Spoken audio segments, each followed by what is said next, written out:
Good evening, everyone. Thank you so much for being here tonight and attending this presentation on Eurythmy and the Seven Arts.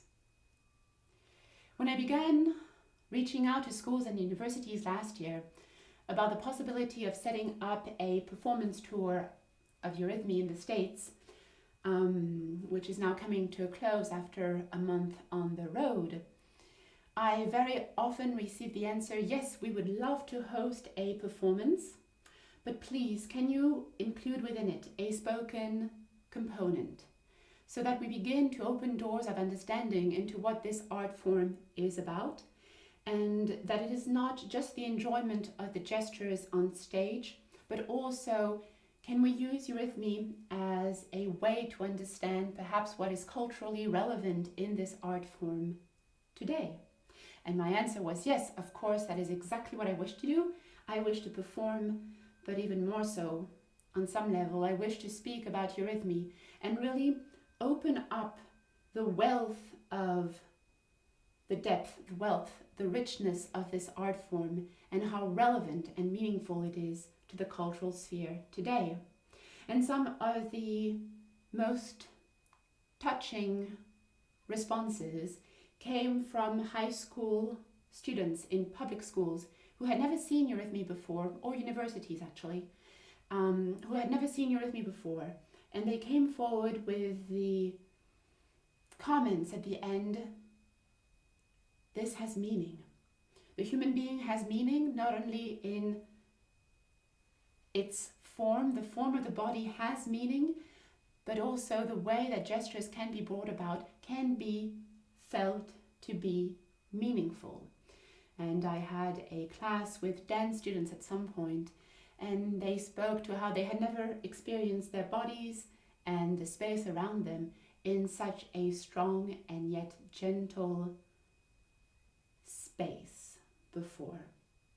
So tonight's presentation is filmed, so I will try to remember to look at the camera from time to time to also address whoever is not here tonight and may watch this in the future. So, on that note, what is Eurythmy? Eurythmy is an art of movement and of forms which sculpts the space around the moving human being. It has two centers of gravity, the human heart and the plane at infinity. Eurythmists move simultaneously in two spaces at once, Euclidean space and polar Euclidean space.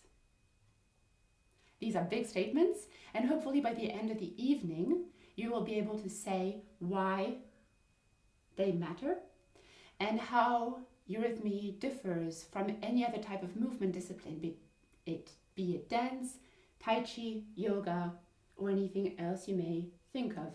Eurythmy, in the way that it utilizes the body and the space around it, is really quite special and quite unique, and it's an art form that came out of the modern consciousness. And it is only when you really start thinking about the space as it is worked with in Eurythmy in terms of the laws of projective geometry that you begin to understand what it is that we are doing. So I will repeat the sentence time and time again tonight. Eurythmy is an art of movement and of forms which sculpts the space around the moving human being. And every word in that sentence is relevant. Now, the way I shape this talk also speaks of the nature of Eurythmy. There are two ways to shape a talk. You can either base it on the what, and what matters is what you say, or you can base it on the how, and how you go from one subject to another speaks more to the subject matter than what is said. And so what I have decided to do, what I did when I shaped this talk, was to take the ternary principle, the principle of the three, as it is the most creative principle there is. When you work out of the three, you work out of that which is most creative in how it what it brings about, what it demands of the subject, and I have shaped the talk as one would choreograph a sonata or a piece in Eurythmy. So the pieces which you saw, which we began the evening with, the examples, I wanted you to have something to look at before we began this spoken presentation. Otherwise, they just remain words. I wanted you to experience some Eurythmy before, so those were the pieces by Ravel, which you just saw. And at the end of the talk, you will see a longer solo. It is 15 minutes long. It is the Bach Passacaglia Fugue in C minor. And it is the piece which I really took to work through all the principles which I will speak of tonight. And these principles are really little doors which I will open. Really, once again, they are just the tip of a huge field of study behind it. Some of them I am now working with, some of them I have set aside for the future. But if you were to really go into the relationship of architecture and Eurythmy, it's not 10 or 15 minutes which you would spend on it. It is months and years of study. Same with all the other art forms. So this three was taken up by Otto Scharmer, who now leads the Presencing Institute at MIT. And he developed it out of this three, what is called Theory U, which is now used by thousands of people worldwide and businesses worldwide. It's really a business model, but that comes out of this threefoldness. And this threefoldness is what in the sonata form we call A, B, A prime, the exposition, the development, and the recapitulation. The exposition is when the theme is given in a key. Then you go through a long process of development where that original theme disappears and is worked through on another level. And then when it comes back, A prime, the theme is in a different key. And because of the death process that it underwent during the development, when it comes back, it creates a different type of space. And that is really the artistic gesture par excellence. That is really the artistic deed. Something is given, it dies, it comes back in a new form. So this principle was taken by Otto Scharmer and placed on a U. And you will see in the corner over there, I have set up several posters where not only this U shape can be seen with the 7 arts on it, but also some of the more difficult images perhaps to picture tonight. You can also look at them, and perhaps you've already seen them when you walked in. Those pictures will be available and might help perhaps understand some of the things that I will say later when we deal with mathematics.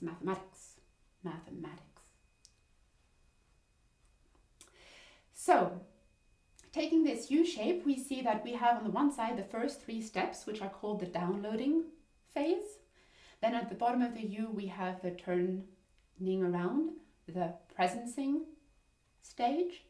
And then the last 3 steps, steps 5, 6, and 7, are a reversal of steps 3, 2, and 1, where 7 is a reversal of 1, 6 of 2, and 5 of 3, where what was given, because it has been presenced, can now be performed. And so we go from the downloading phase through the presencing stage to the performing stage. And I have taken what I consider to be the 7 classical arts, and I have placed them on this U shape according to the elements of time and space. Some art forms use more dimensions of time, I would say, than space. Some art forms use more dimensions of space than time. And so based on that idea, art forms that really live in space and then give up dimensions of space that live entirely in time, and then art forms that come back in a new space. I have placed these 7 art forms, and I will relate what I speak of every time to Eurythmy. Because Eurythmy needs to be understood not only in and of itself, but also in the context of a much wider cultural realm, which is the realm of art forms which have been lived through for thousands of years. Movement, dance, painting, music, architecture, sculpture, drama, These art forms have been around for hundreds, for thousands of years, and they are something which we understand deeply. And by looking at the principles within these art forms and seeing how they are woven together in eurythmy, we can speak about eurythmy and very quickly build bridges into what this art form is about and why it came about at this moment in time, how it is really born out of modern consciousness and what it demands not only of the performer but of the audience is really relevant today. And if I look back to some of what was spoken, said by high schoolers, by adults as well, but once again, the high schoolers were particularly touching, how relevant it is post-COVID. That yes, it was relevant before COVID, but COVID was such a death process on many levels. And I'm not speaking about physical death, but really on a societal level, and perhaps also in one's ability to place oneself in the world meaningfully, that eurythmy might have interesting things to say about that. So, if we begin, the art form that I began with and placed first on the U shape is architecture. Because architecture lives in 3-dimensional space, plus 1, 3D plus 1. Because you have to experience architecture in your body in order to experience architecture. You cannot, I can show you as many pictures as I want. I can show you as many pictures as I want of architectural spaces, unless you step within them and really experience them in your body, in your bones, in your muscles, in your skull, in your chest, etc. Architecture in your limbs, most especially, unless you experience architecture in your body, then you really do not have access to it.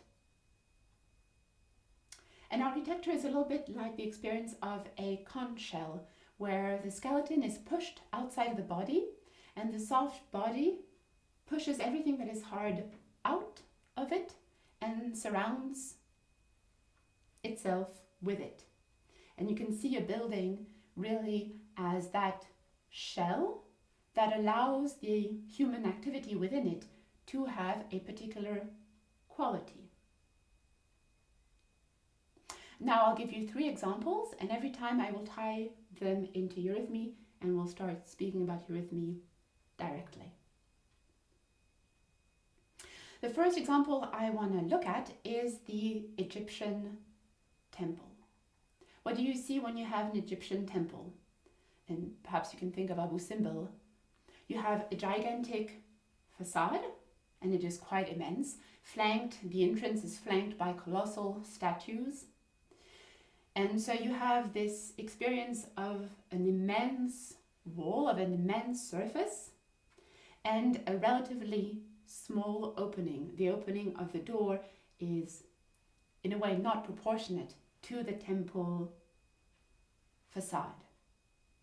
And very quickly, when you walk into an Egyptian temple, when you walk down the alley to the facade, and then when you go through the door and enter into the temple or the tomb that lies behind it, you have this experience of very quickly being pressed down into space. You have a corridor, a black, dark corridor, and very quickly you are pressed into that corridor, and within a short amount of time you have to bend your head to be able to go and keep on going. And at the end of that space, you have a sarcophagus, and within that sarcophagus, you have another sarcophagus, and within that, you have a mummy, and that mummy is covered with bandages, but it is preserved in salt. So if you want to recreate the experience of the Egyptian temple, you have to contrast the immense facade that is sun-filled, sunlit, with a process of being compressed into an interior space all the way to a cube of salt.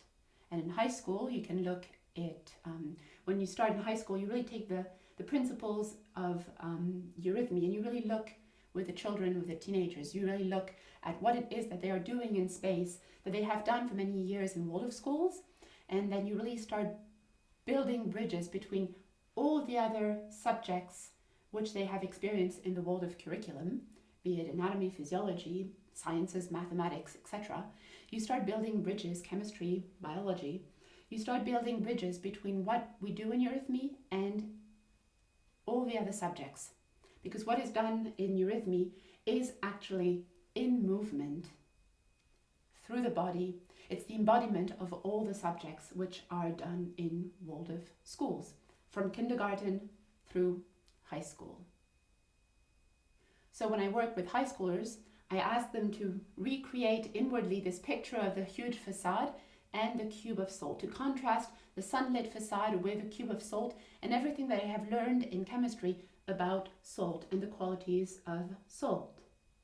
And then I have them feel the backdrop that lies behind them and walk from the facade, the sunlit facade of what lies behind them on stage, to forward towards the audience.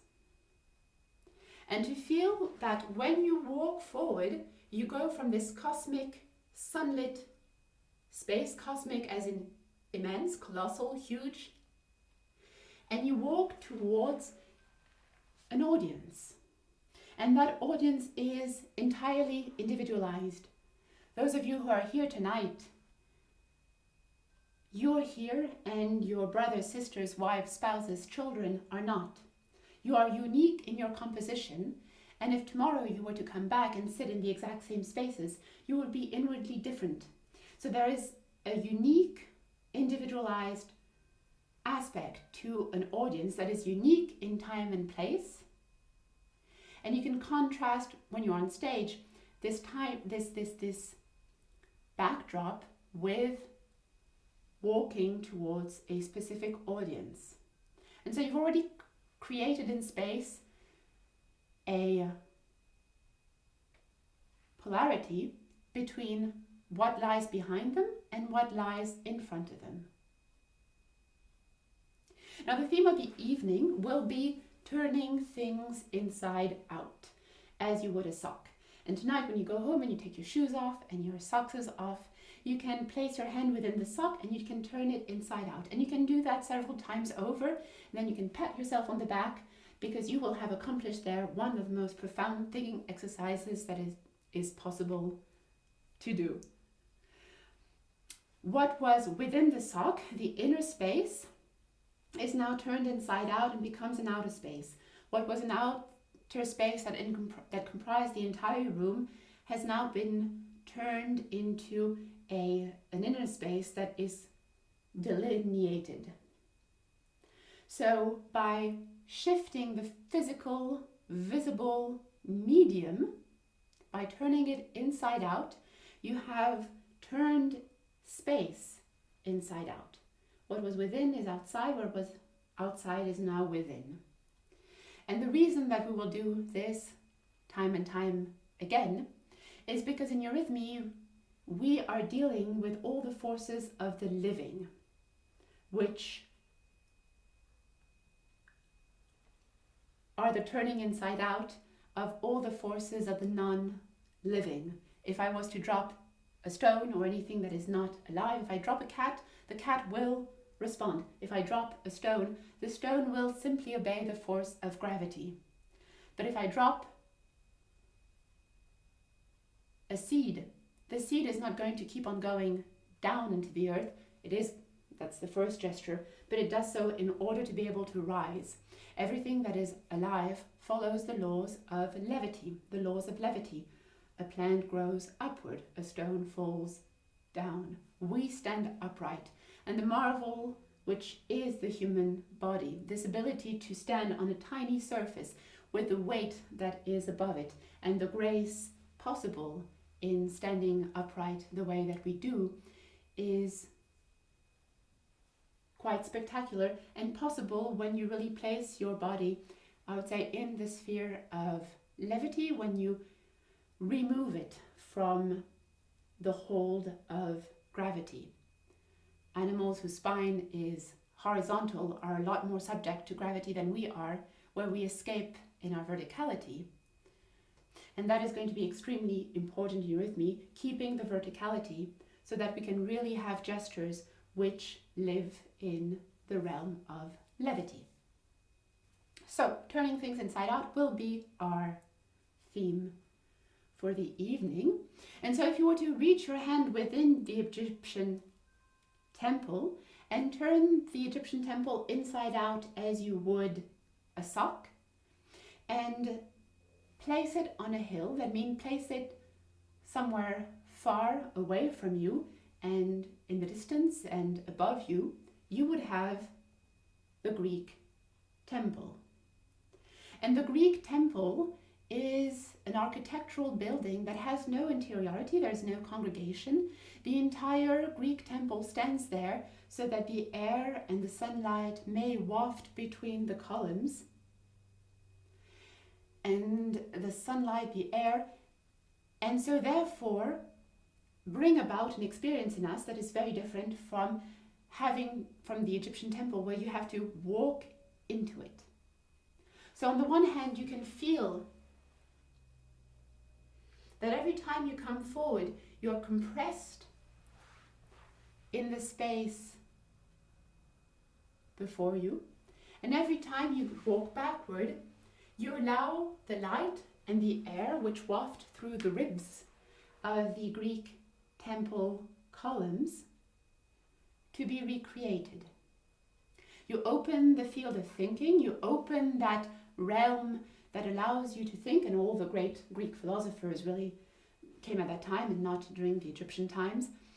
With the Egyptians, you have an experience of the body. With the Greeks, you have an opening of the realm of thought. And so in eurythmy, every time you move from the backdrop into the front of space, into the space in front of you, every time you let the body sink into the warmth of what lies below you, and thus include the gesture in a warm, I don't want to say embrace, but you include the audience in a feeling of warmth. You do not push them away, you include them in your movement through warmth, and every time you move backward towards the archetype of thinking, which we have in the performing arts as the piece itself. So for musicians, it will be the score, it will be the style of the composer, it will be the respect of all the other performances of this piece that might have been given, but it's also the realm of the audience that is not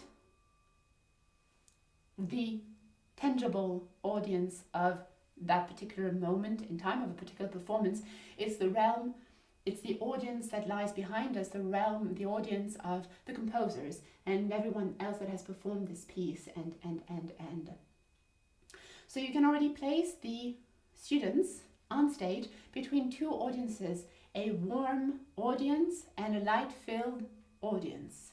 An audience that allows them, that demands of them to engage their will, an audience that calls forth their capacity to think.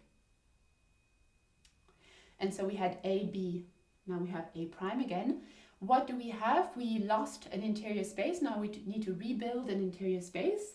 So we can go to the Gothic cathedral, and if you take a Greek temple and turn it inside out and feel as if the sunlight and the air that wafted through the columns is now within the space of the cathedral, and those columns are within the temple now, they are not on the outside, they are within the temple, that light and that sunlight is now an interior space, an interior sunlight, an interior breath. You can feel as if when you enter a cathedral, the inner space that is opened up in you is the interior space of the soul, that you step into a world of soul.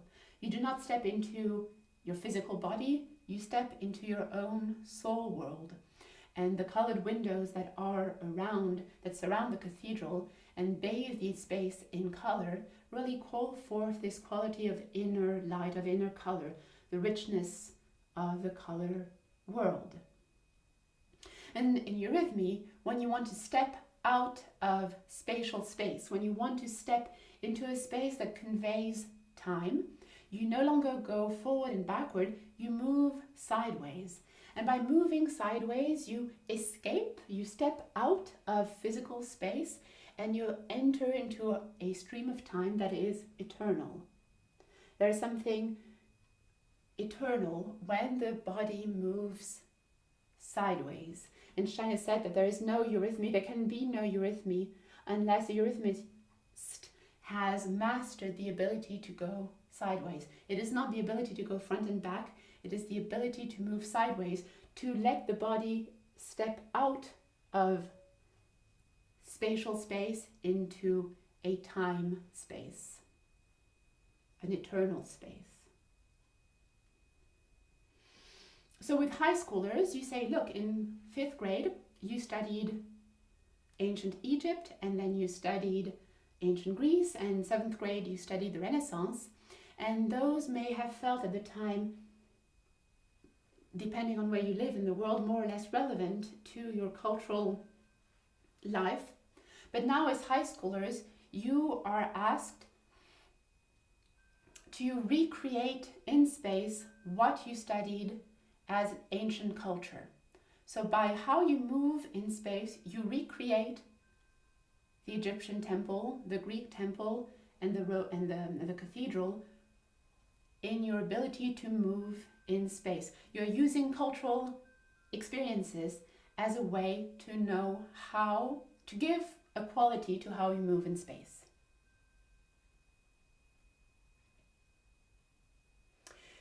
Our everyday experience of space is very poor. We follow our noses all the time. If I wish to shake your hand or your hand or your hand, I will look at you, you, or you. And I will come and I will address you and I will look you in the eye and I will speak to you facing the front.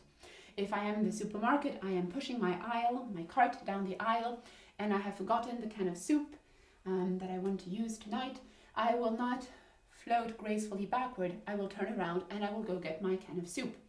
It'd be very strange if we all started wafting around in space without following our nose. So in our experience, we always have the same view and we flip the space around us. I see this, I see that, I see this. If I want to turn, I see over there. I stay the same and I flip the space around me, and I can do so very quickly.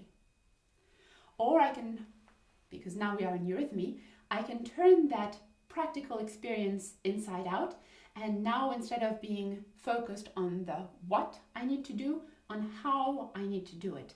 And so therefore I want to awaken in me qualities of experience. And so we come to the first element that to me is absolutely central in the technique of Eurythmy. There are 2 elements and I'll give them tonight.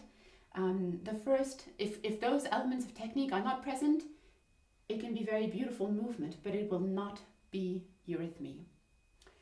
That first element is that you must always face the front, or in Eurythmy we always face the front. Because by doing so, by reversing the singular approach and the flipping space around us, by sacrificing that, by turning it inside out, by only having one side which we look at, we can recreate in us this space, no longer physical space, but a qualitative space, where every time I move forward, I sink into a quality of warmth.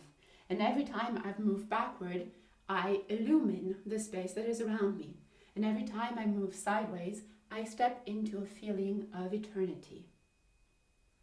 That invites the audience to come on stage with me and to join me in my movement. If I was to turn myself away from you and express my personal like or dislike of a piece, if I was to show you on stage how I am feeling tonight, whether I'm tired or sick or overjoyed or peppy or depressed, that for you bears little meaning, because you might be in a very different soul state tonight. You might be in a very different psychological state. So what does my soul state have to do with yours, and how is it relevant, and why should you care? No, if I can give that personal expression over and step through the objective laws that all arts are subjected to, and therefore by doing that transform a practical element into a qualitative element, then I have stepped into the realm of art.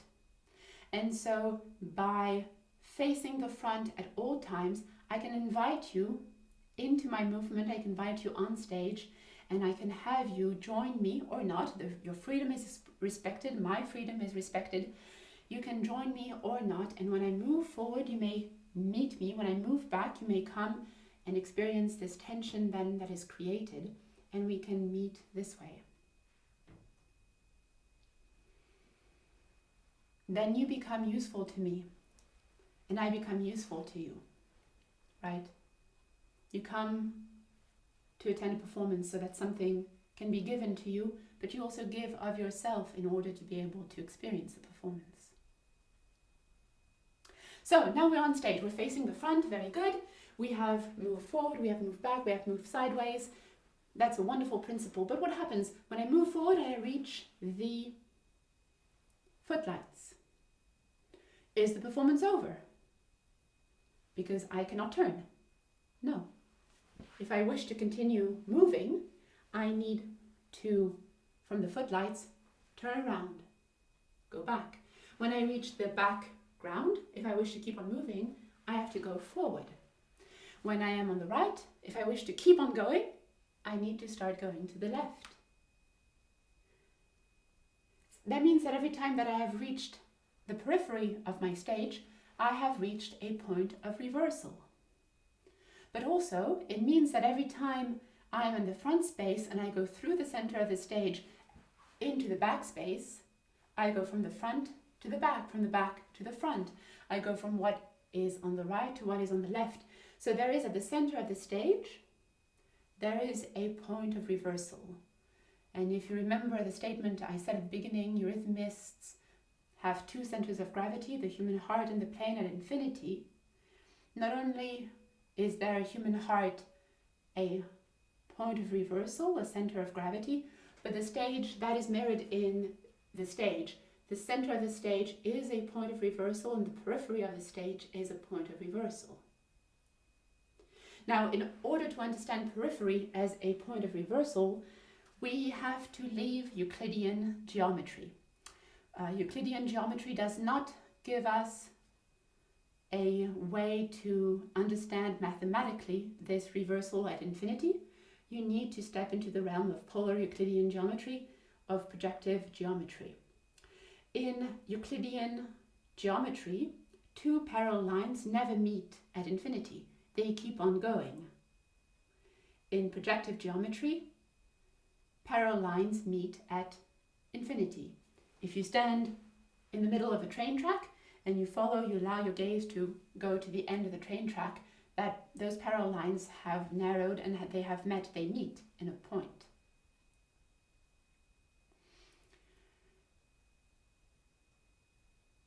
To understand this, perhaps the most, we can now step into sculpture. And because we have created an architecture of space by facing the front all the time, let's look now at the form of the human body. Let's go into functional morphology. Let's look at the shape of the human body and see what the shape of the human body can teach us about sculpture. Because the great archetype of sculpture is the human form. And any sculpture is based on the principles of the human form. And the most beautiful modern sculptures today deal with the same elements of the human form. The point, the line, the plane, the sphere. They all deal with elements of geometry. So if we live a little bit into the shape, into the form of the human body, what do we see? Yes, we see first of all that the human being is vertical. This vertical form bears above it a fully round sphere. The head is a beautiful sphere which sits above the human form. The limbs, on the other hand, are perfectly straight lines. And it's really quite fascinating to see how straight the limbs are compared to the round head. And when I was a teenager, I heard a sentence that made me smile when I heard it. And at the same time, it's one of those things that it stays with you. The head has the hard stuff on the outside and the mushy stuff on the inside. And if you were to reach your hand within the skull and pull the skull inside out, you would find the limb. You would find the bone that is within, now at the center, and the mushy stuff on the outside. My arm is my skull turned inside out. My legs are my skull turned inside out. Is there any basis for that in geometry? We come back to projective geometry and we can see, I'll give you two examples and then I'll come back to the human body and to eurythmy. If you have a center and you grow that center into a circle, and then you hold your center, you hold this center and you grow the periphery of the circle so that the circle is this big. And then you grow it a little bit so that it is this big in your imagination. And now if you grow, let's grow the center, the circle in our imagination to be as big as this stage. All right, now let's grow it to be as big as this building, as big as this town, as big as the state, country, the earth, the universe. It's still a sphere. We're still imagining a sphere. In Euclidean geometry, there is no transformation. You hold the center, the sphere will continue to be a sphere. It doesn't matter how big it grows, it will still be a sphere. If we turn this around, instead of holding the center and moving the periphery, let's hold the periphery and move the center. So I will have my center here, I will have the periphery that goes around this, and I'm going to move my center away. And I can imagine that I'm holding the periphery of a circle that is growing as I move the center away. And if I am honest in my gesture, there will come a point when my hand will start going the other way. So what was on the left has gone through a straight line and is now on the right. Same thing, if I was to walk east for many months, many years, I would eventually come back west. If I was to walk north, I would come back around the earth and I would come back from the south. So in projective geometry, you study infinity as a point of reversal. You say that a straight line is the periphery of a circle whose center lies at the plane at infinity. Coming back to the human body, my head is fully visible. It is a fully visible sphere. My limbs are a tiny fragment of the periphery of a circle whose center lies at the plane at infinity.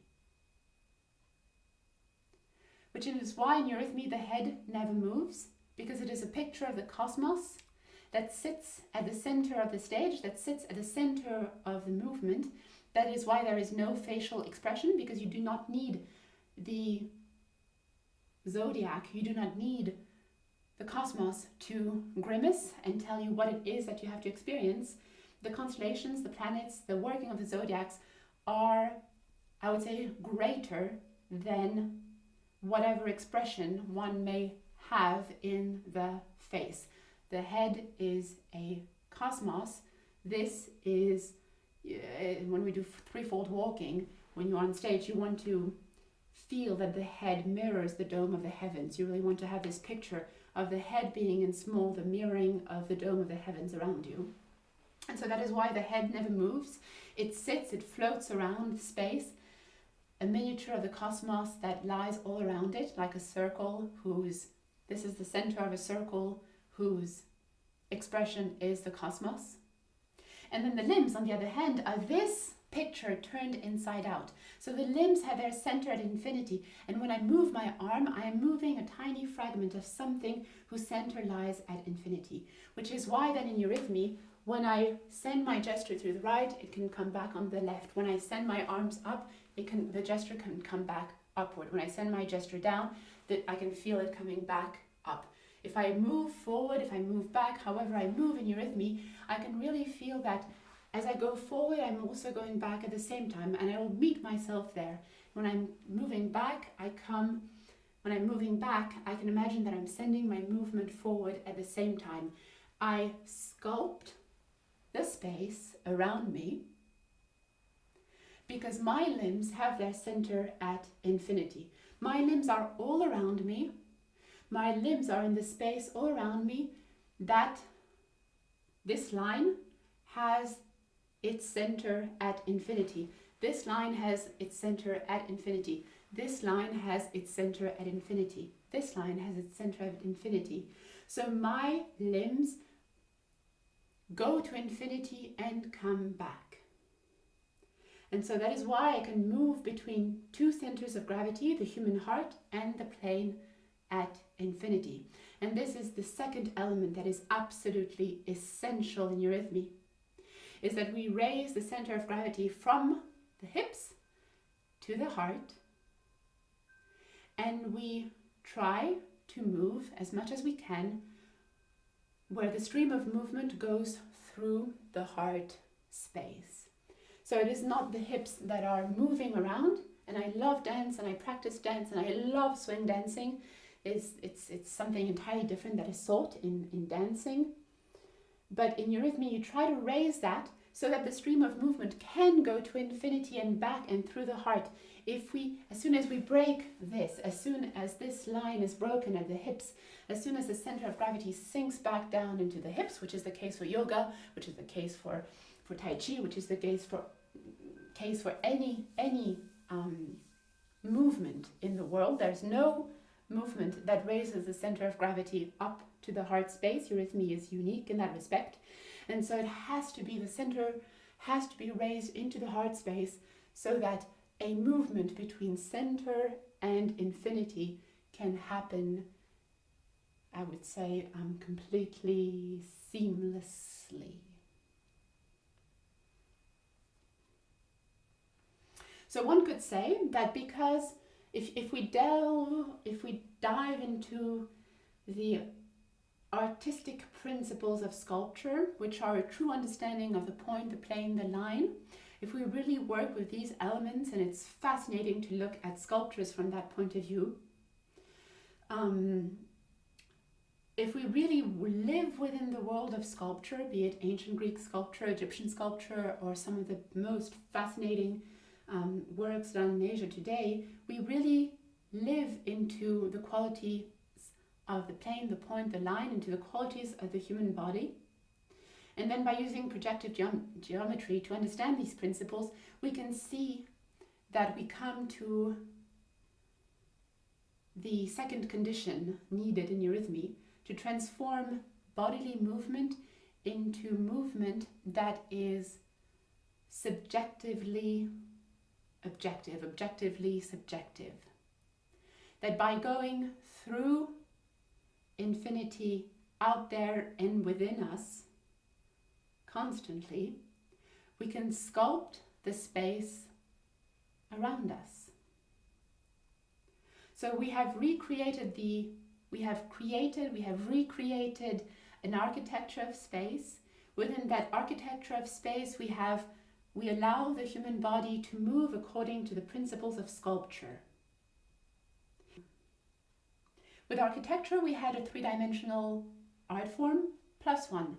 You needed 3 dimensions plus the experience of stepping within that three-dimensional structure.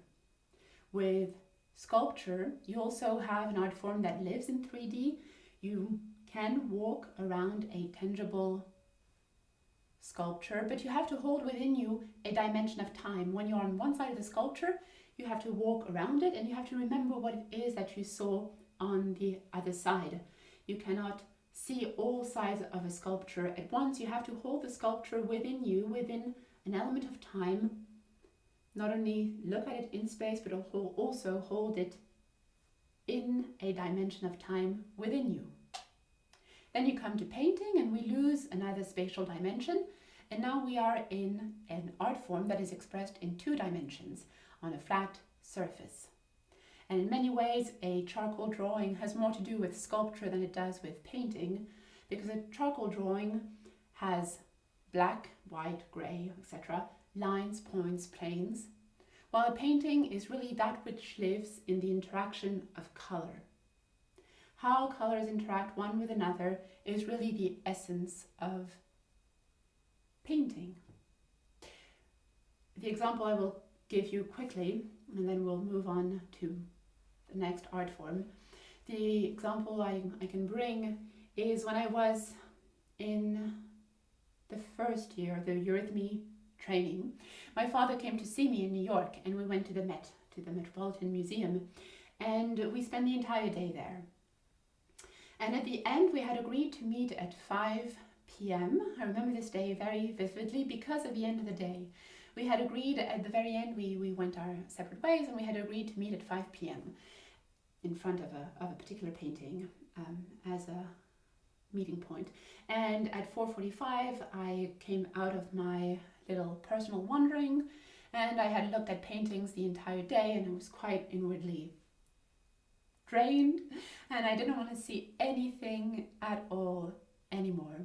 And where we had agreed to meet, there was a couch, thankfully, and I sat down blissfully and I decided that I didn't want to hear anything about anything anymore and I would just wait. And so I waited and I allowed my gaze to just take in the painting that was in front of me, which was Van Gogh's chair.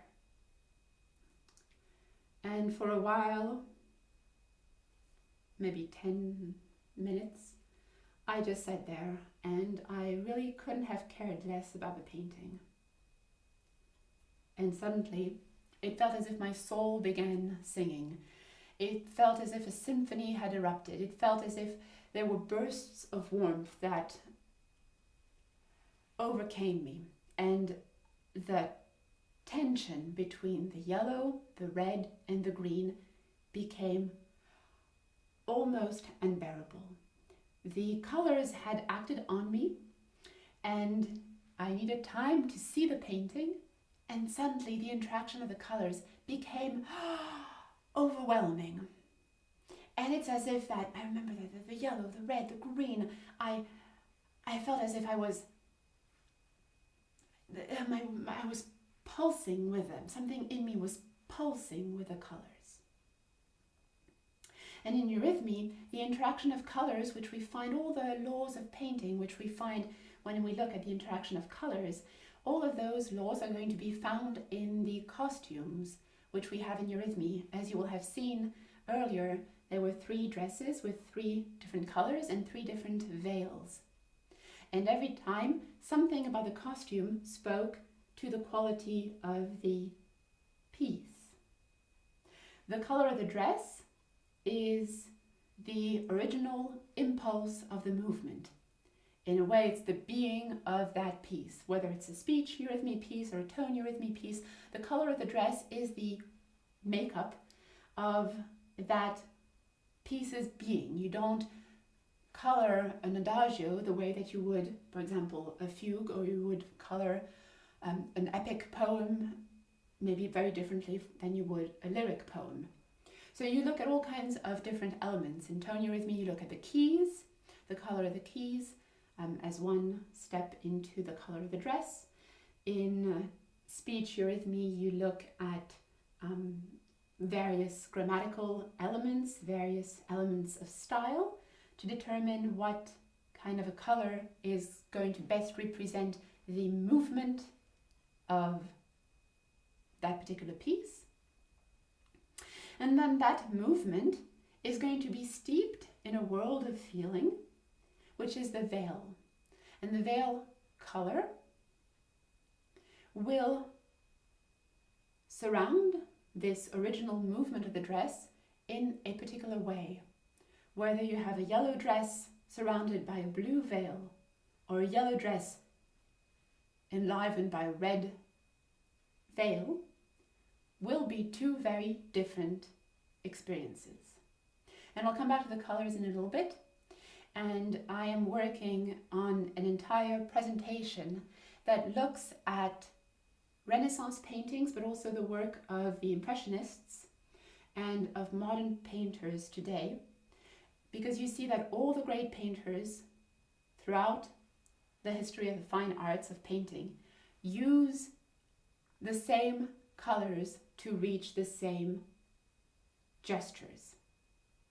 That as soon as we have great paintings which speak and continue to speak to us today, it is because they have stepped into an archetypal understanding of color and of the interaction of colors. And you find time and time and time again the same compositions with the same colors. Rather, the colors bring about specific compositions in the painting. And these are what we work with in Eurythmy when we work with the color of the dress, of the veil, and of what we call the character, which is an invisible color, which is a color that we use to seize together, to shape together, to snap together the otherwise very watery interaction of the dress and the veil. And you need the fire element of a third color, which we imagine in patches on the body, either the elbow or the elbow, the wrist, the knee, the head, the back. We color our movements with a third invisible color, with the gesture of a color, because in Eurythmy every color has a gesture. Yellow is moved a certain way. Blue can be felt differently. So yellow can be any outraying, any stretching, any brightening of the gesture. Blue can be any enveloping, where what is around shines inwardly. Can be a gesture of blue. Any gesture that is held and immovable can be felt as a red gesture. So we use this third color to, as a kiln would, I would say, seize a piece of pottery, that fire element, to shape the gesture. So once again, the costumes in Eurythmy are not random, they have meaning. They have meaning not because of a subjective like or dislike of the colors, or because we subjectively feel that this color would be nice to have with that piece, or because we associate that color with this concept, but because the inherent movement of the color, which can be verified in Renaissance paintings, in Impressionist paintings, which can be verified in the most in modern painting and in postmodern paintings and in contemporary art today, the working of color is objective, and that is what is used in Eurythmy to shape the costumes which you see on stage. And you will see tonight I have a piece along the long Bach solo I mentioned. Of course, I will perform it tonight with a single costume, but in the video, which I will film later, I have played around with the idea that every variation has a particular color principle behind it that shapes the section that I have applied the color to. So the colors that are in the Bach Fugue, when it will be filmed with, I believe, some 20 plus costumes, in the fact that the variations can all be felt to be colored differently, according to the key, according to the rhythm, according to the harmony, according to the melody, according to how the voices play together. You can look at all these, the dynamics, etc. You can look at all these elements in the score, and out of these concrete elements in the score, shape the costumes of a piece. But tonight you will see it with only the one costume, which in a way can be felt as the overall gesture of the piece. The overall gesture of the piece has a strong red, strong, warm, assured presence, and then around it is a veil of purple. Now, if we move on to music, we now lose all dimensions of space. We go from a 2D art form, painting, to an art form that lives entirely in time. There is so much to speak about when we talk of the connection between music and eurythmy. All of tone eurythmy is an expression of this relationship between music and eurythmy. I could talk about the geometric laws of the tones. I could speak about the color of the keys. I could speak about many different principles, but I will stick to the human body. And I will ask you to go back, perhaps to your childhood. It is summer, you are on the fairground, you have cotton candy in your hands, and when I speak sometimes to middle schoolers or even the younger children, I tell them this, not the younger ones, but the middle schoolers. I ask them, have you ever had cotton candy in your hands? Yeah. And have you ever played this game where you have this big piece of fluff and then very, very quickly, within a couple of gestures, you can twist it down into a very hard piece of candy, into a very thin piece of candy, and usually half of the school shakes its head and says, yes, it's really fun. And so the same thing applies in tone eurythmy when it comes to the intervals, where we can say that the interval, that movement, the gestures for the intervals are a release of the musical forms that created the human skeleton. That you have a musical principle like cotton candy, and that musical principle is hardened into a very thin structure, which gives the shape of the human bones. That the skeleton is frozen intervals. It is frozen music. Schelling said that the human skeleton was wie gefrorene Musik, that it could be felt as frozen music.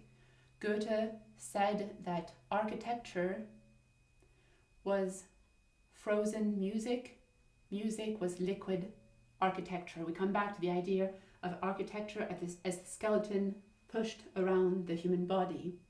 You can come back to the image of the skeleton as a frozen musical scale.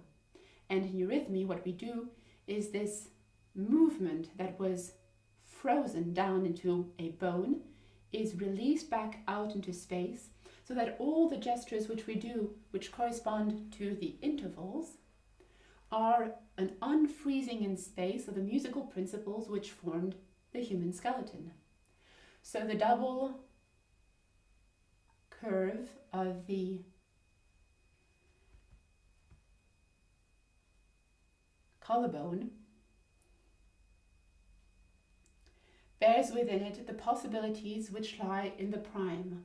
That if you really listen to a prime and you really go into the experience of a prime in music, you can feel in your body, you can feel that experience echo in the double curve of your collarbone. If you go into the questioning aspect of a second, you can feel it in the shape of the humerus.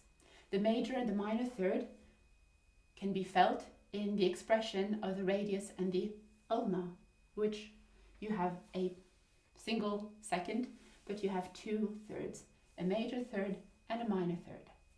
The coming together of the fourth can be felt in the bones of the wrist. The whole arm can be felt as an expression of the fifth. So you have the sixth then is done differently, seventh, etc. And the octave. In the octave, there's a gesture that corresponds to the octave.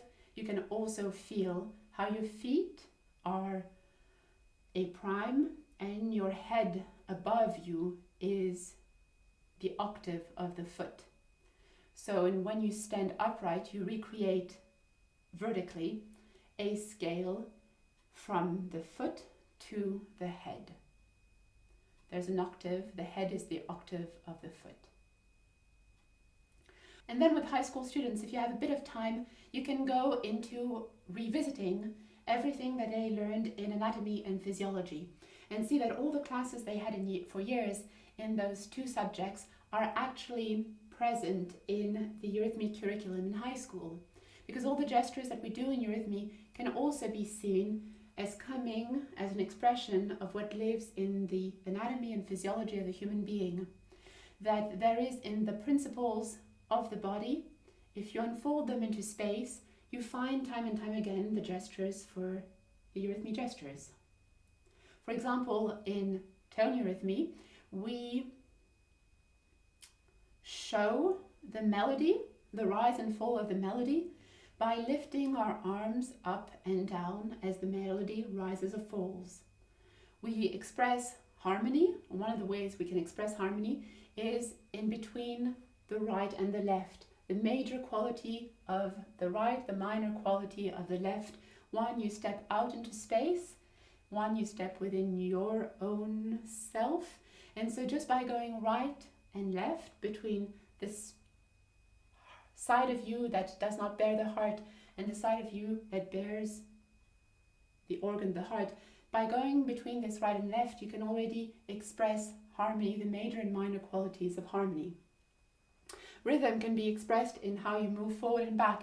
All the quick notes are awakened, an awakening of the experience. All the slow notes are falling asleep into the experience of that slow rhythm. And so you become awake and you fall asleep continuously. And so you become awake and you fall asleep continuously in the expression of the rhythm. And then you go to the inner ear and you see how the three semicircular canals are placed according to these three directions. So to express melody, harmony, and rhythm with the entire body in eurythmy, we take the three planes of that which in the inner ear allows us, in the inner ear sound is taken, it's broken down and it's recreated, and what we hear is not the sound that was outside, it is our recreation of sound. And so when you look at the three canals of the three semicircular, and so when you look at the inner ear, the whole anatomy of the inner ear, you find within it the principles which we use in eurythmy to express melody, harmony, and rhythm. And I could go on and on and on and on about this constant unfolding in space of that which lives as form and process in the human body. That eurythmy is really the unfolding out in space of time of the human form and the human processes. And they are lived one way in the body, and they are lived on another level in eurythmy. The other example of this I could give, which explains why in eurythmy we use the arms so much compared to the legs, because the legs in their anatomy are sacrificed arms. The opening which we have here, which allows us to open our arms out and really to be free in our movement of the arms, that is sacrificed and frozen in the legs so that we can move on stage, we can move in space easily. The sacrifice of the legs is respected in Eurythmy. You don't ask the legs to do weird stuff. And go in unnatural positions. You honor the sacrifice of turning inside downward so that we can walk freely on earth. You honor that by just, I would say, gliding on them. And we have threefold walking, and I mean, there's lots of things you can do with the legs, and a real Eurythmy of the legs, I believe, needs to be developed. But still, that sacrifice of the legs is respected. And then the opening of the arms is celebrated in the fact that it is really the element which we use to express Eurythmy the most. And we do that because the arms can be felt to be the lungs and the heart opened out into space. The whole rhythmic system, which is expressed in the 4-to-1 ratio, 4 heartbeats to 1 breath, and whether we are running or meditating, that ratio stays the same. When one speeds up, so does the other. 4 heartbeats to 1 breath can be felt in the fact that we have 4 hands to 1 arm. And so the hands are the heart pulled out into space, the arms are the lungs pulled out into space, and that is the medium with which we touch the space, the instrument with which we touch the space. We touch the space in Eurythmy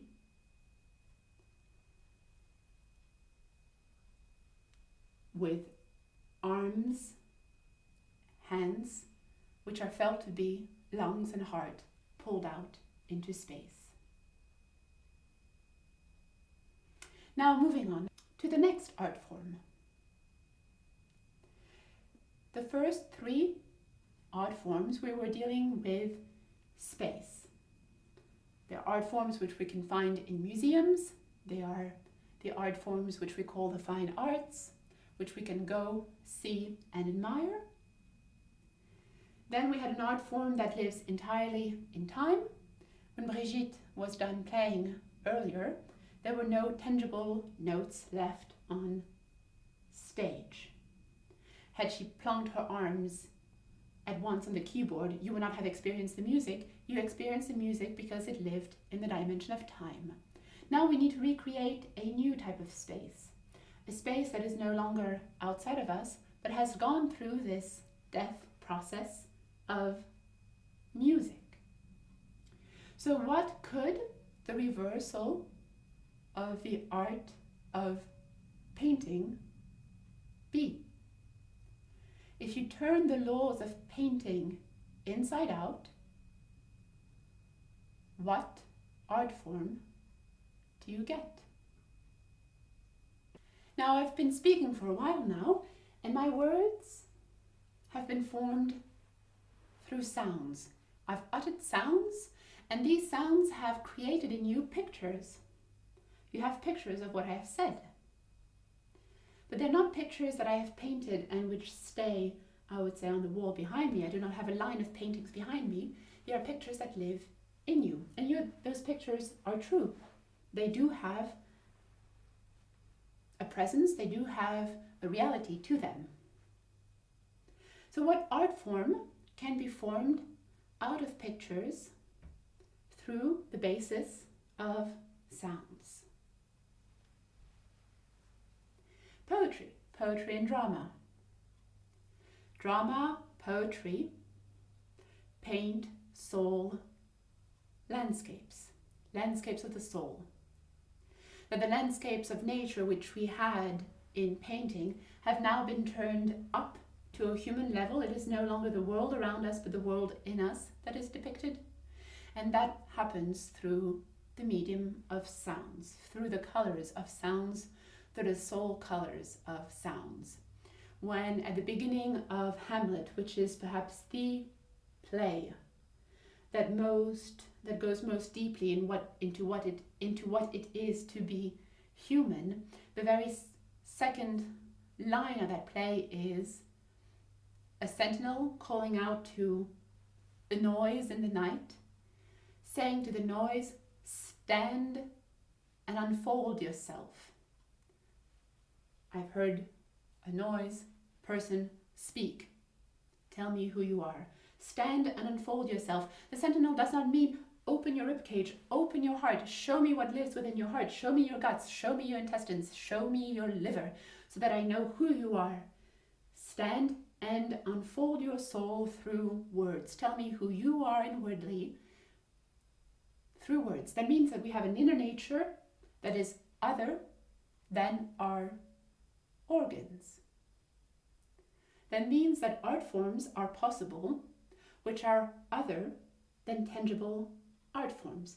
Painting, sculpture, architecture are tangible, music is not. And because we have gone through the gate of music, because we have gone through that destruction of any spatial dimension in art, now we have to rebuild space out of a different. We need to rebuild space that has a new quality to it. And that is what we're going to find on stage in the performing arts. And so drama is done on stage. And Thornton Wilder told us very specifically, theatre is what takes place. Drama is what takes place. A novel is what we're told takes place. We don't know if novels are true, but theatre is absolutely true. There's nothing truer than theatre. Theatre is what takes place. Why? Because it is something which we have all agreed to. Theatre is a world of conventions which we all agree to have access to a different type of space.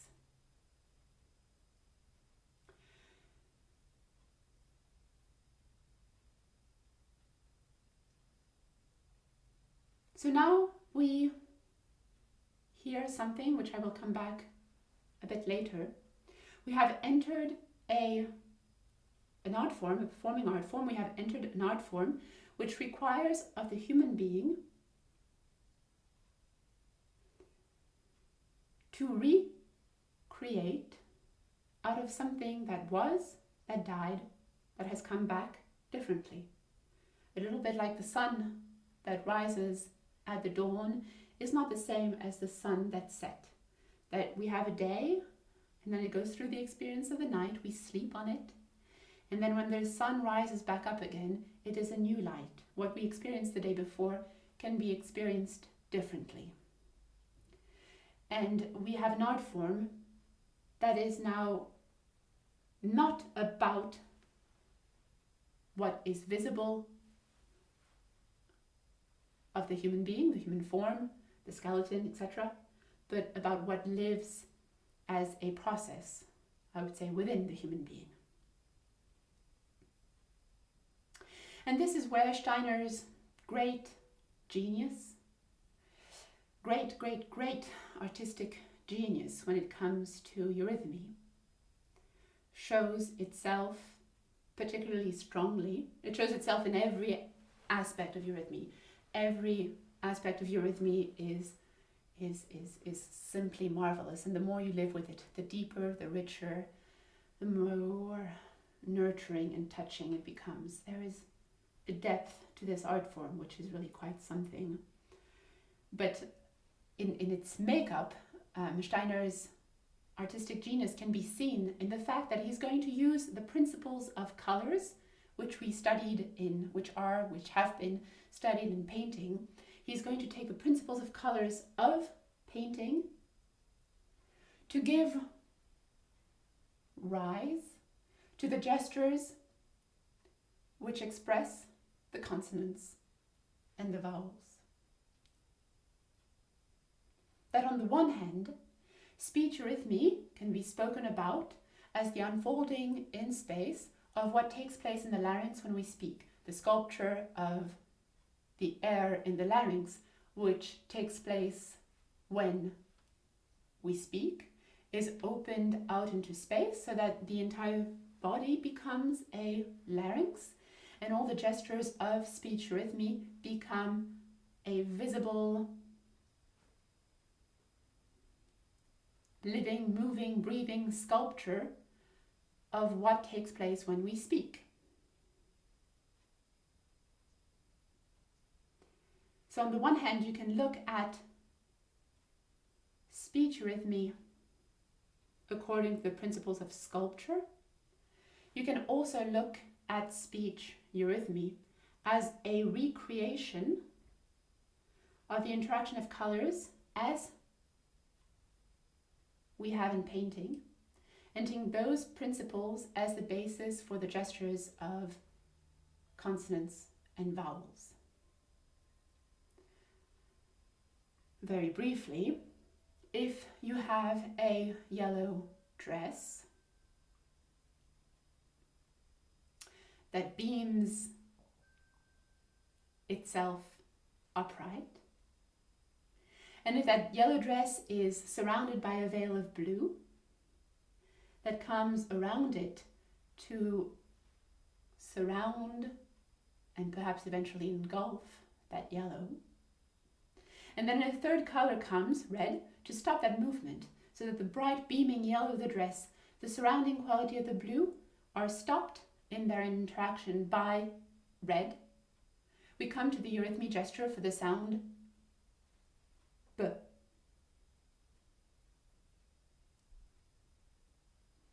If on the other hand, you have a yellow dress, which you energize by surrounding it with a red veil, that explosive color combination is calmed down by a blue character, and instead of turning inward and saying B, E, yellow, blue, red, B, yellow, red, blue, E. And so you have two gestures in eurythmy where the color, the interaction of colors, has created the gesture for the sound. Artistically, it is brilliant. It is so rich. It is so nurturing. It is brilliant.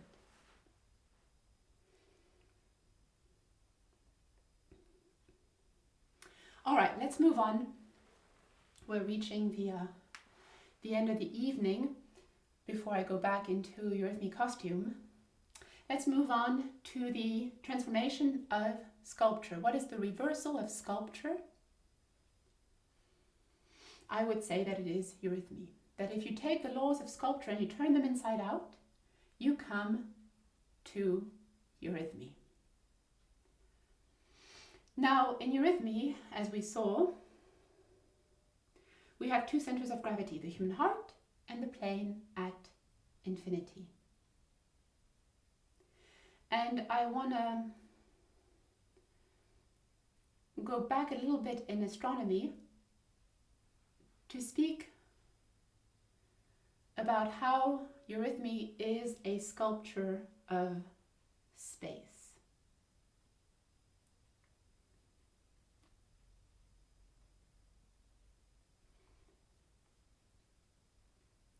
Ptolemy came forward, saying out of his experience that the sun goes around the earth, and that is true. According to our experience, we stand on earth at the center of our own universe. No one can stand where I stand. No one can stand within my own center. I am the center of my own and of the entire universe. And the sun goes around me. The Ptolemaic system, the geocentric system, is based on our individual experience. When Copernicus came centuries later and said, no, that system is wrong, I would like to propose another system that cannot be experienced, but can be thought. I'm going to turn the Ptolemaic system inside out, and I'm going to say that the earth goes around the sun.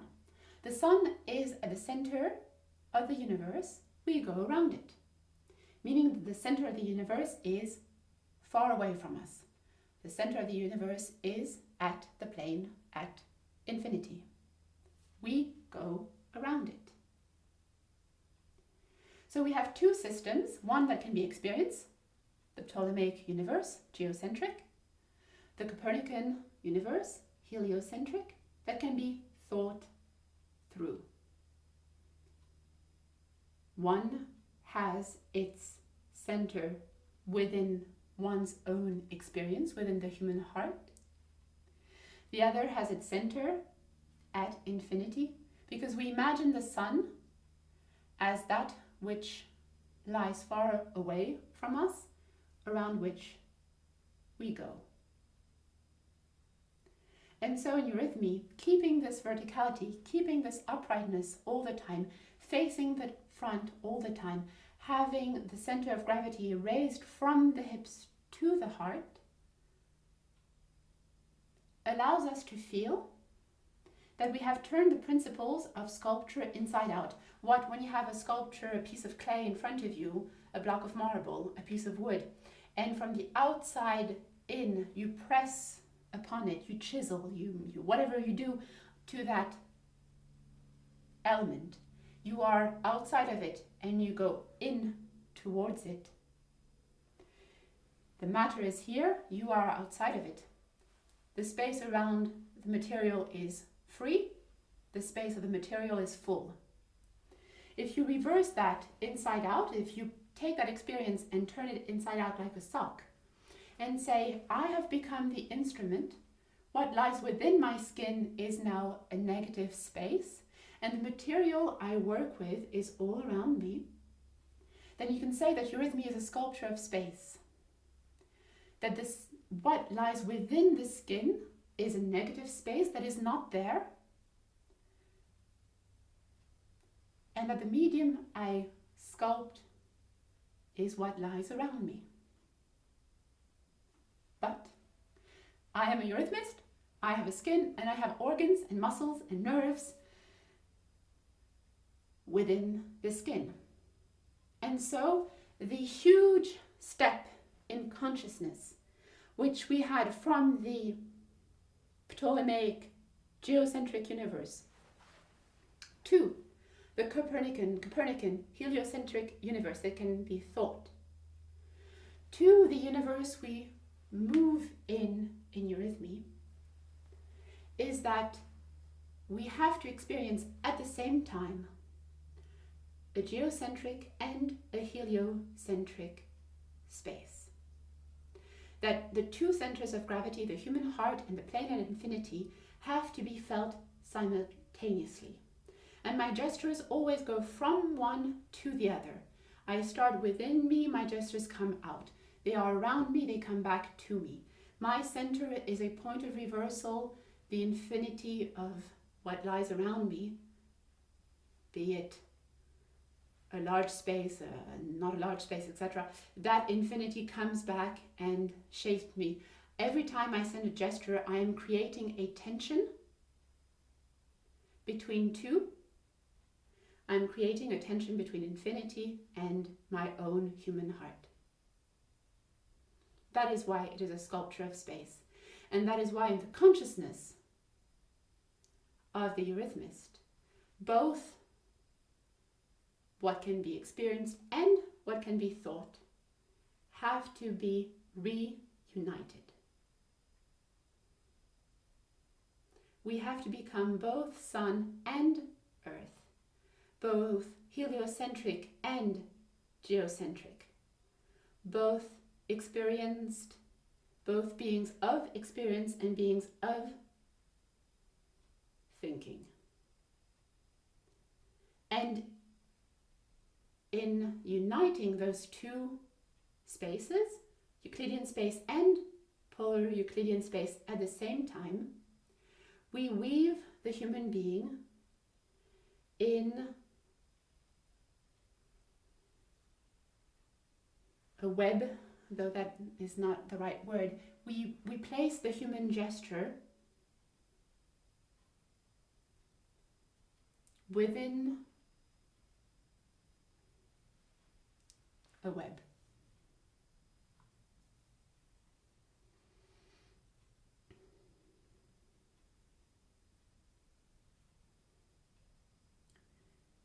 This is where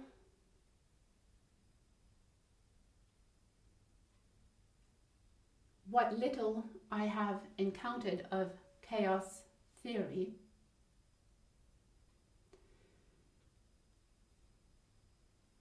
allowed me to think through this aspect of eurythmy. In chaos theory, you study what is called the catastrophe line, which is the line where what is visible goes into what is invisible and yet can still be thought through.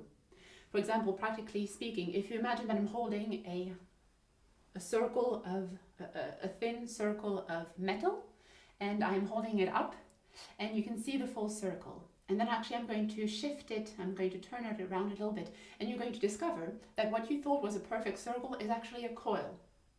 And so now what you can see is a series of loops that go up and down. And then if I were to turn it at the right angle, you would see lines that go up and lines that go down, lines that go up and lines that go down. But there's a point where what is visible turns around and goes back in the other direction into what is invisible. And yet when you shift your perspective, you can experience, you can see, you can think the whole. The fact that it is continuous the entire time. But that continuous reality can be at times invisible and picked up differently. Same with a mountain. There is a mountain, it goes on behind you. You've been to the other side of the mountain, you know the valley, you know how the road goes and winds down.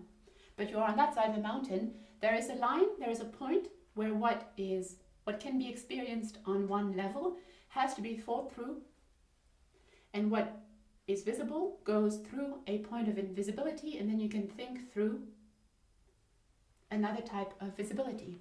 And in eurythmy, you're constantly doing that. You're constantly thinking through the passage between what is visible into what is invisible, lawfully, mathematically.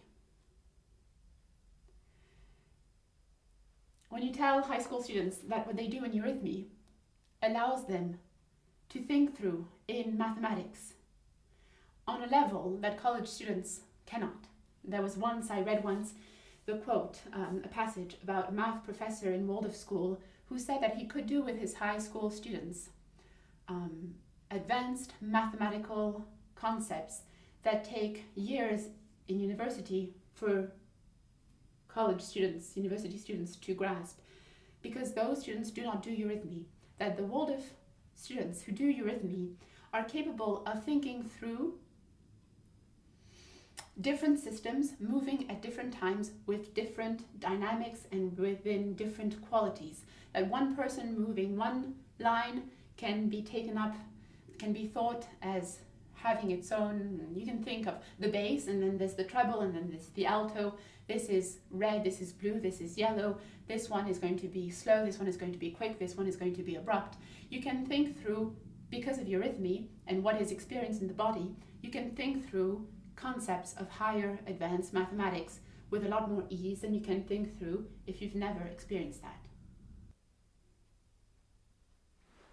Now moving on to the last art form, the turning inside out of architecture. What could that look like?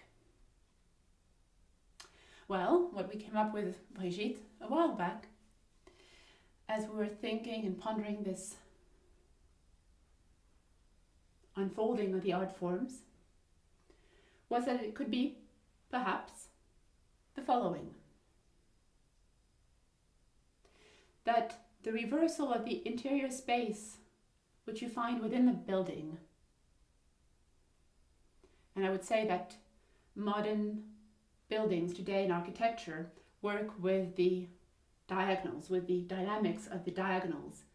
That while you have the forward of the Egyptian temple, the backwards of the Greek temple, the sideways, eternal movement of the cathedral on stage, all the diagonals, all the different qualities of the diagonals, that which lies between the front, the back, the right, the left, the right, that tension of the diagonal can be experienced today in modern architecture.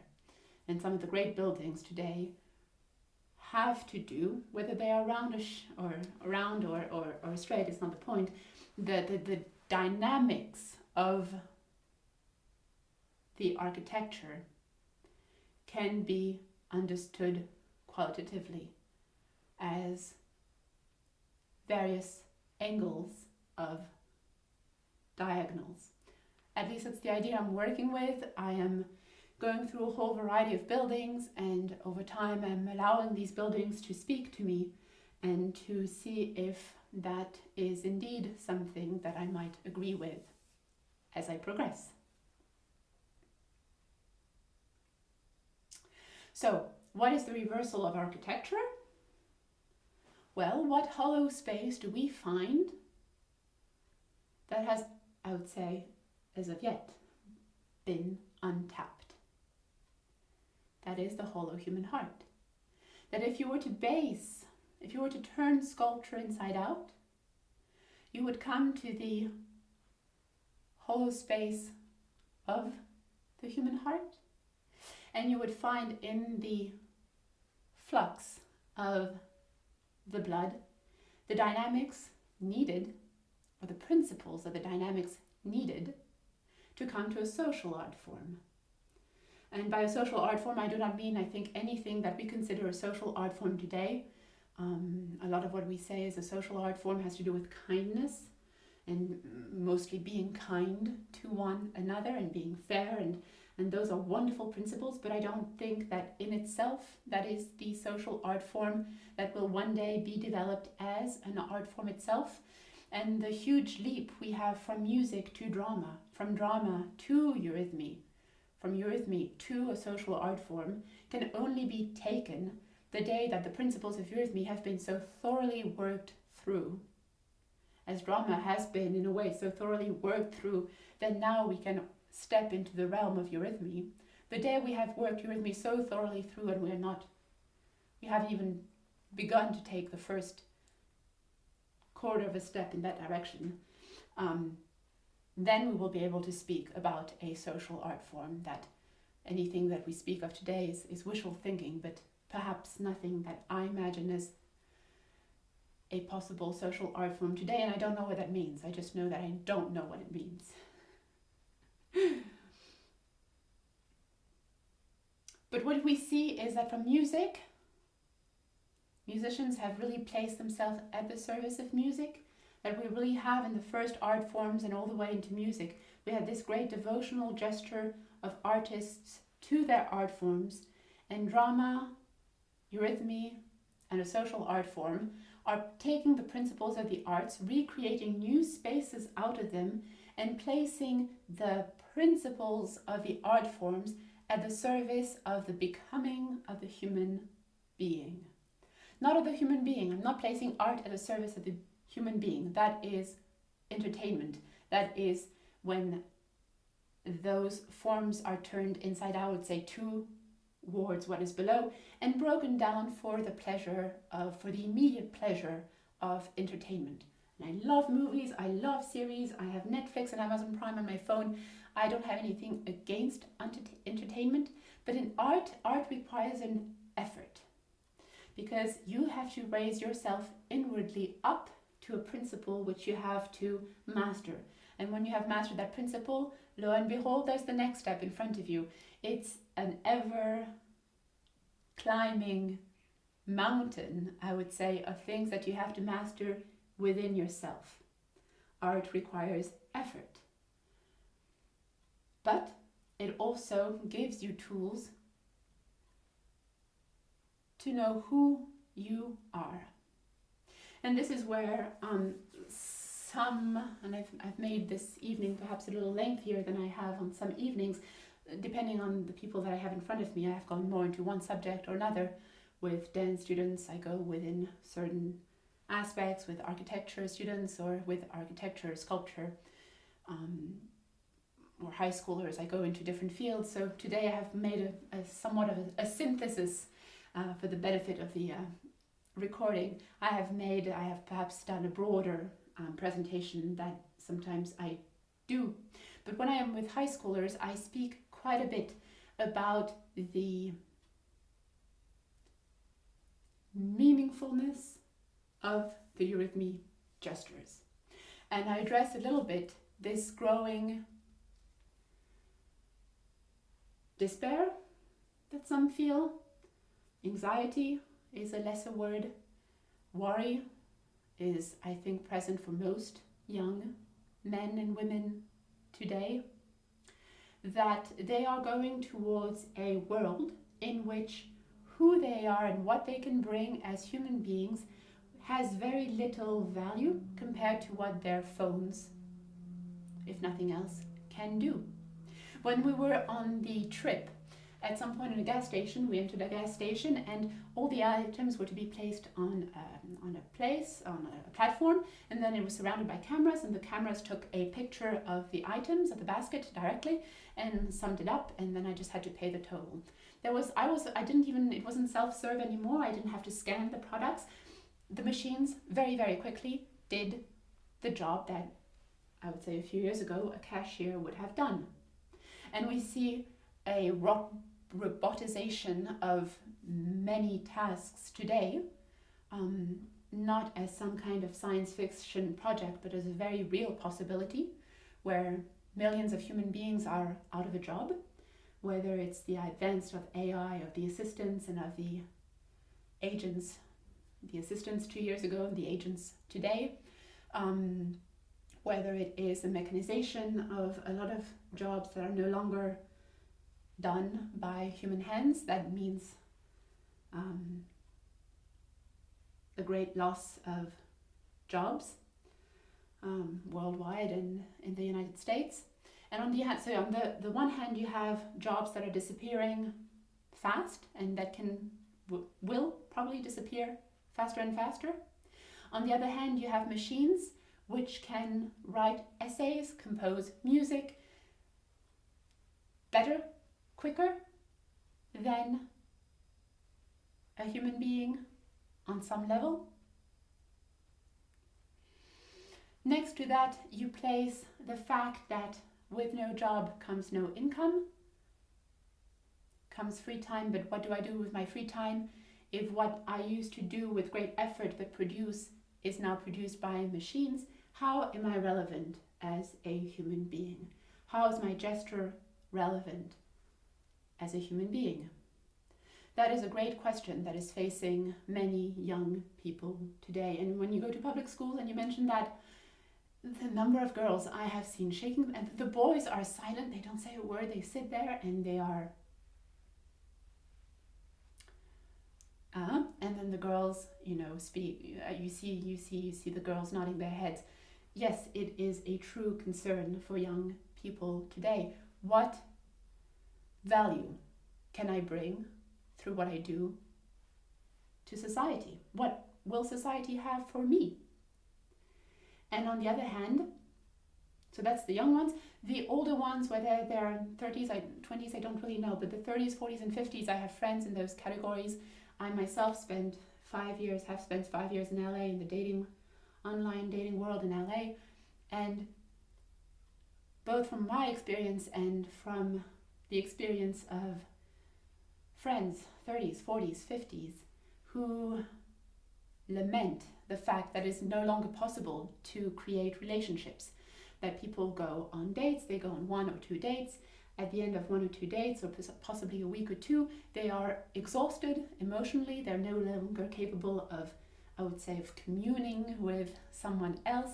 They are overtaken by the slightest emotion, that connecting to anyone is impossible. Then you speak to teachers who say that children go from states of lethargy to tantrums, that whole middle realm that you used to see in children, this ability to feel through discomfort is gone, that they go from being lethargic to having tantrums. When you look at the different levels of society, you find people who are more or less worried or unable to step into the world of human soul life, be it the ability to do, to feel, or to think. And eurythmy requires an effort. It's very difficult to teach eurythmy to children because you're calling on them efforts of things that are not fully quite there. And eurythmy, you're not teaching them to become eurythmists. In older schools, you're teaching you're taking eurythmy and you're sacrificing eurythmy and you're placing it at the service of allowing the children to stand upright, to have harmonious movements, to feel at ease in their body. And that's an effort, and it's very difficult on teachers because what it demands of the children is hard for the children to do. It demands an effort. When you teach music, the children could become musicians. When you teach math, they could become mathematicians. But when you teach eurythmy, you don't teach them to become eurythmists. It's the one subject that is sacrificed and really placed at the service of the well-being, of the becoming, of the growing, of the education of the child. It is also the central subject in a Waldorf curriculum, that everything that is done in a Waldorf school finds its echo in the work that is done by the eurythmist, by the eurythmy teacher. And while you can give the children a fabulous, and I mean a fabulous, education without eurythmy, you find in eurythmy the kernel of what a Waldorf school is about. The unification, the harmonization of thinking, feeling, and willing. The ability to do, to feel, and to think. And then with teenagers, when you start talking about how these principles could be used, for example, in anger management groups, or all kinds of centers where people are coming together out of the need to heal, to find themselves or each other again. In some places, that means something. That means something. And during COVID, we were told as artists that our role was really something that could be set aside. Stages, performing houses, performance halls closed, theaters, music halls, concert halls, orchestras closed. I have musician friends who are professional musicians who have had to go into other career fields because the relevance of the performing arts was lost. There was this feeling of the performing arts are not relevant.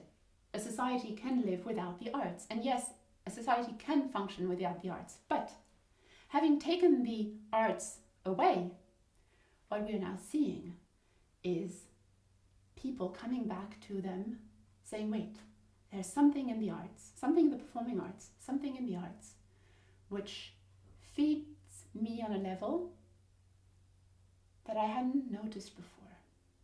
What the arts can do, I have now for the first time in my life realized I needed it.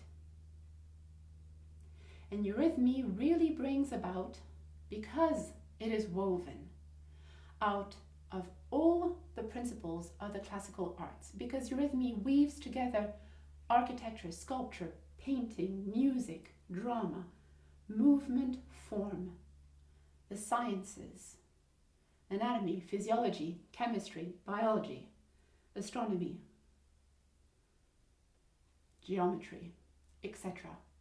Because eurythmy is that art form which, born out of the modern consciousness, can bring all the principles of the arts together to place that at the service of the human being and of allowing the human being to feel that not only his human form is meaningful, but his gestures encompass the cosmos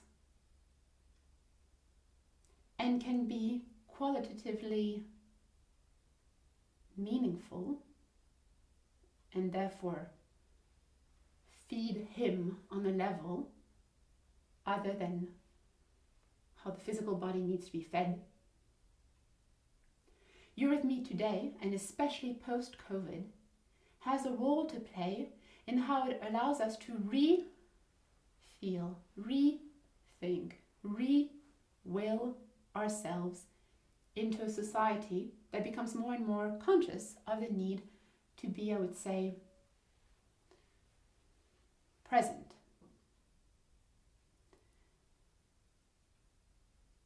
So these are great statements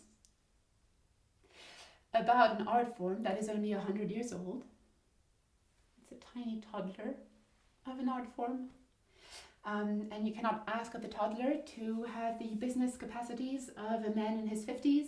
You cannot ask of it to have the energy of a 30-year-old. You cannot ask it to have the pondered maturity of someone in his 60s or 70s. Yet that toddler bears within itself, all the possibilities of what that person will grow into. And so when you look at my solo later, I have tried to work the choreography out of the principles I have spoken of today. And at the same time, we have to remember that all these principles are coming into expression. And so we also have to give a lot of kindness and nurturing to this art form as an art form in of itself. It needs a lot of care and attention and a lot of education to step into what it can become. So on this note, I will now conclude the evening, and after the Bach there will be time for questions. I will also come down later, and if you wish to speak to me, we can do that one-on-one, or otherwise, if you wish to stay afterwards, I'm happy to answer questions and enter into more of a dialogue. So I will leave the space to Brigitte, who will now introduce the Bach, and I thank you very much for being here.